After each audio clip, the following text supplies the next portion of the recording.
لا تنسون عام 1907. أوصيكم وأنتم وأبنائكم لا تنسون 1907. مؤتمر آخر نجني ثماره المرة الآن عام 1907 دعا له رئيس وزراء بريطانيا في ذاك الوقت اسمه كامبل بانرمان، دعا 7 دول أوروبية ليست من بينها ألمانيا، دعا 7 دول وقال لهم بالفعل نحن الآن في مرحلة انحدار. فيسأل ال7 دول يقول بيننا خلافات كبيرة وبيننا تنافس خطير، لكن هل تريدون البقاء على القمة أم تريدون بالفعل مواصلة السقوط؟ فإذا بالإجماع يقول لا، نريد البقاء على القمة. وزعت في تلك اللحظة خرائط الوطن العربي، كل الوفود كل فرد أخذ بلا شك خريطة الوطن العربي. فإذا بيسأل كامبل بانرمان استلمتم الخرائط؟ قالوا نعم، ويدوا يطلعونها يعني. فإذا يقول هذه المنطقة من الخليج إلى المحيط هي سر قوتنا وسر ضعفنا.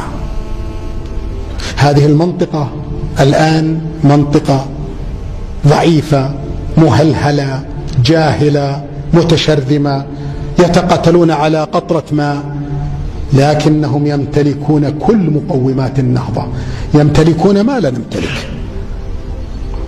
كلهم إلا بعض الأقليات البسيطة كلهم يتبعون دين واحد، لغة واحدة، بينما في أوروبا عشرات وعشرات المذاهب. يقول من يذهب من الكويت إلى نواكشوط ما يحتاج مترجم، يتكلمون لغة واحدة. شوف المساحة الشاسعة. هذه المنطقة تشرف على أوروبا من الشمال وعلى أفريقيا من الجنوب وعلى شبه القارة الهندية وعلى آسيا. هذه المنطقة تحتوي على كل الرو ماتيريالز كما ذكر هناك، المواد الخام اللي يحتاجها الغرب. هذه المنطقة تستطيع أن تخنق العالم كله من خلال مضيق هرمز، باب المندب، قناة السويس، مضيق جبل طارق. فإذا هذه المنطقة ما لم تظل ضعيفة إن نهضت، لأنهم كما قال لا يحتاجون إلا لقيادة صالحة، بس قيادة صالحة. متى ما حصلوا على القيادة الصالحة ستنهض هذه الأمة، لأنهم لديهم كل مقومات النجاح. فإذا بالسؤال ماذا نفعل؟ أنا أتمناكم أخوان والله لو احنا ندرس المادة خليناكم تقرؤون كل مقرراتهم، خلونا نفهم شو اللي صار ضدنا. إذا بهم يصلون كما قلت لكم إلى 3 أمور.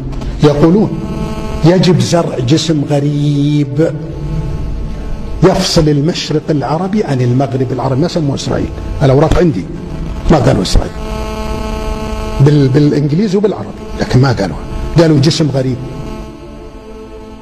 هذا الجسم الغريب له 3 أهداف. الهدف الأول أن يفصل المشرق العربي عن المغرب العربي. الثاني أن يكون ولاء أهل الغرب. الثالث وهو المهم أن يجعل المنطقة في حالة لا توازن، لأن التوازن يولد الاستقرار، والاستقرار يولد النهضة. ونحن نريد أن نخلق أجواء تمنع نهضة الأمة. إن نهضت فستأتي على حسابنا. هذا الكلام في مقررات، إذا ما قرأنا هذا خطأ احنا. فإذا بالغرب بالفعل يقرر إنشاء جسم غريب له 3 أهداف: يفصل المشرق العربي عن المغرب العربي، يكون ولاءه للغرب، ويعطل نهضة الأمة العربية. ليه ما قرأنا المقرر من عام 1907 يا أحبابي؟ من عام 1907 ما قرأنا المقررات. والله لو الأمر بيدي نقررها على طلابنا في كل المراحل.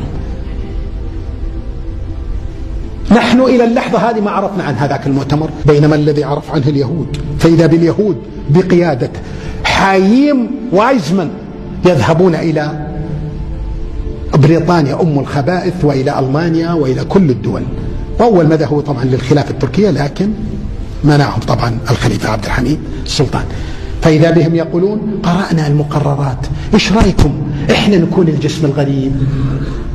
نعاهدكم إن ولاءنا لكم للغرب، بس بشرط ما تتركونا، كل ما نطلبه منكم أعطونا إياه. لنا دور واحد، تعطيل نهضة الأمة. يكفيكم؟ قالوا يكفونا، يكفينا ذلك. فاللي تراه أنت الآن هذا عقد بينهم أننا نعطل نهضة الأمة، نجعل الأمة في حالة لا توازن، لأن التوازن يولد الاستقرار، والاستقرار يولد النهضة، ونحن لا نريد هذه النهضة. فإسرائيل لا تريد أن تخسر كثير، تعالوا أنتم ما نقوم بدوركم. فلا يمكن تسمح لأمريكا ولا بريطانيا ولا فرنسا ولا الدول دي بهزيمة إسرائيل، لأن هزيمة إسرائيل يعني هزيمة مشروعهم الذي وضع عام 1907.